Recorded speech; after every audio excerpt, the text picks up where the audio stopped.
الفيديو بتاع النهارده ان شاء الله احنا هنتكلم عن ازاي ان احنا نستقبل الاوردرات اللي بتجيلنا عن طريق المتجر. هنعمل ورك فلو كامل من اول ان انت تبدا. احنا مثلا عميل والعميل ده طلب اوردر، وهنمشي بالظبط بحيث ان انت تشوف ازاي الورك فلو ده بيشتغل بحيث ان انت تستقبل الاوردرات بتاعتك. يلا بينا. يلا بينا.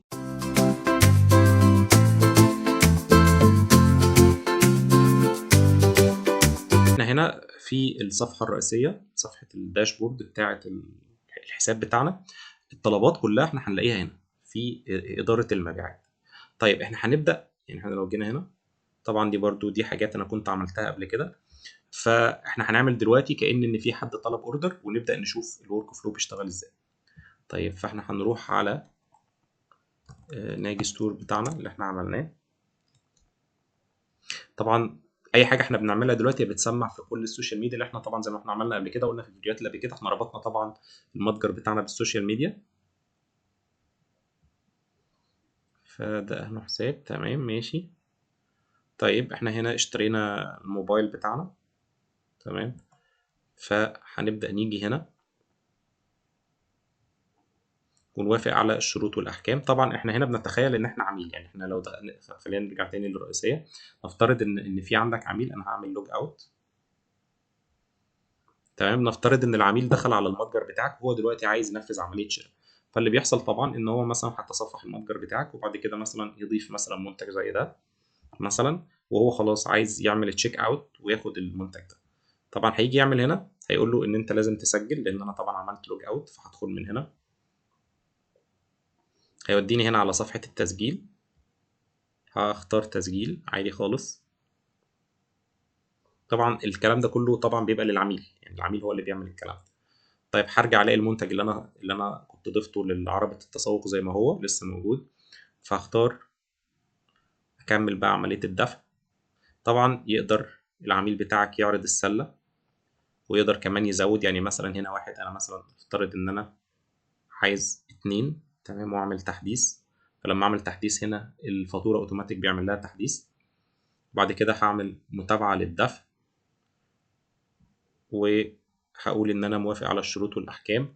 لو العميل بتاعك عنده حاجة عايز يبعتها لك، حاجة خاصة يعني عايز يكتبها لك، ملاحظة معينة يقدر يكتبها لك هنا. بس كده. طبعا لو في اي حاجه ناقصه هيلاقيها في البرنامج، يعني مثلا لو مش مدخل رقم تليفونه او عنوانه او كده، كل البيانات دي طبعا هتلاقي الابلكيشن بيطلبها منه. بس خلاص طبعا انا عشان دخلت البيانات دي كلها قبل كده فما فيش اي حاجه بتطلب مني.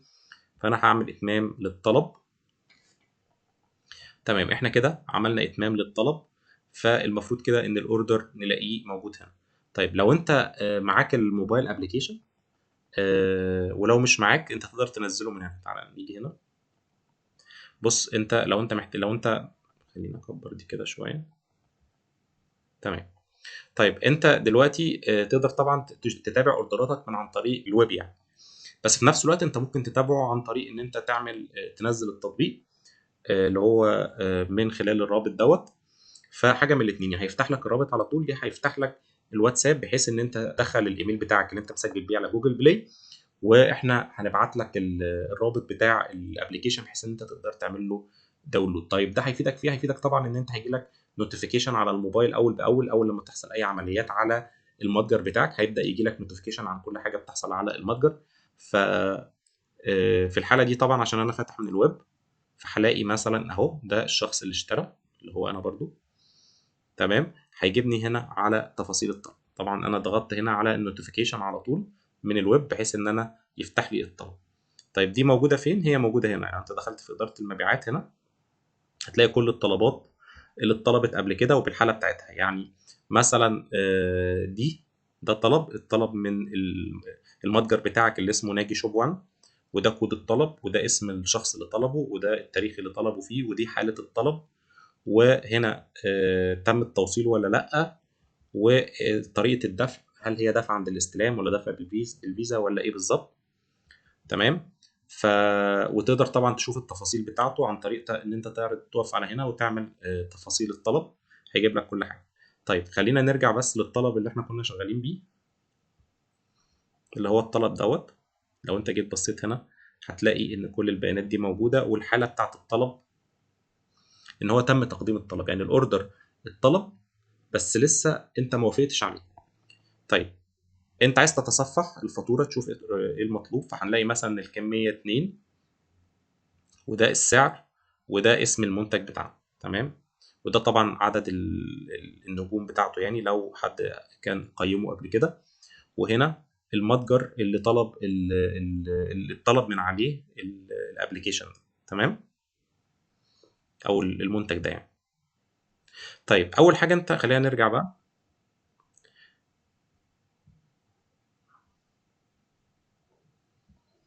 طيب خلينا نروح على المنتج على طول.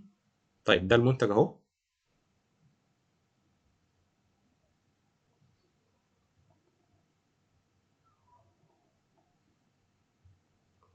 طيب ادي المنتج بتاعنا. طيب انت الخطوه اللي بعد كده انت محتاج تعمل ايه؟ انت محتاج تعمل اول حاجه محتاج تحددها اذا كنت هتقبل الطلب ده ولا هترفضه. فانت تقدر تقبله من هنا او تقدر تلغيه من هنا، الزرارين اللي موجودين قدامك دول. وممكن كمان من هنا، يعني كل واحد فيهم اللي يعجبك. طبعا احنا شرحنا دلوقتي ازاي تدخل على تفاصيل الطلب، فاحنا دلوقتي هنقول قبول الطلب.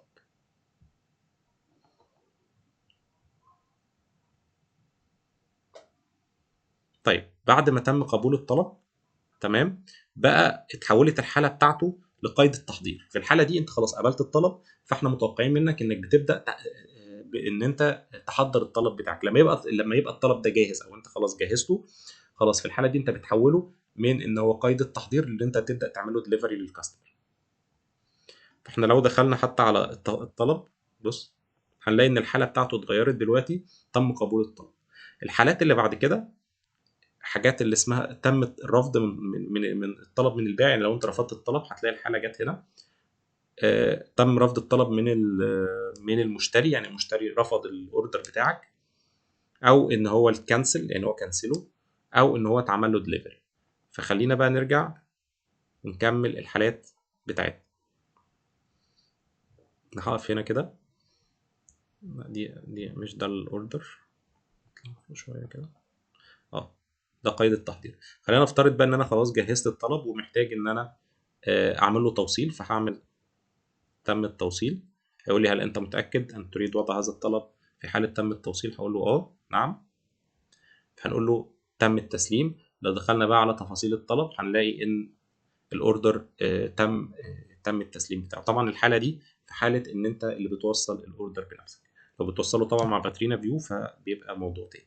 وده كده كان الفيديو بتاع النهارده عن ازاي ان انت تقدر تستلم الطلب بتاعك. طب زي ما انت شايف الموضوع بسيط خالص، مفيش اي حاجه. هو انت بيجي لك نوتيفيكيشن على الابلكيشن بتاعك او على الويب، بتفتحه بتلاقي الاوردر بتاعك، بتجهزه وبعد كده بتبعته للعميل بهذه البساطه من غير اي تعقيدات. ده كان الفيديو بتاع النهارده. ان شاء الله الفيديو القادم هنتكلم عن ازاي ان احنا نعمل عروض على المتجر بتاعنا، لان طبعا احنا عارفين بيبقى العملاء بتاعتنا بتبقى متوقعه من الحاجات المهمه جدا ان انت بتعمل عروض من وقت للتاني على المنتجات بتاعتك. في الفيديو القادم ان شاء الله هنتكلم ازاي ان انت تقدر تعمل حاجه شبه كده وطبعا ما تنساش تعمل لنا فولو وسبسكرايب. ولو ما عندكش متجر بتتابعنا على مواقع التواصل الاجتماعي، اعمل لنفسك متجر واستفيد بالمنتجات بتاعت فاترينا فيو. يلا نشوفكم في فيديو قادم ان شاء الله. سلام عليكم.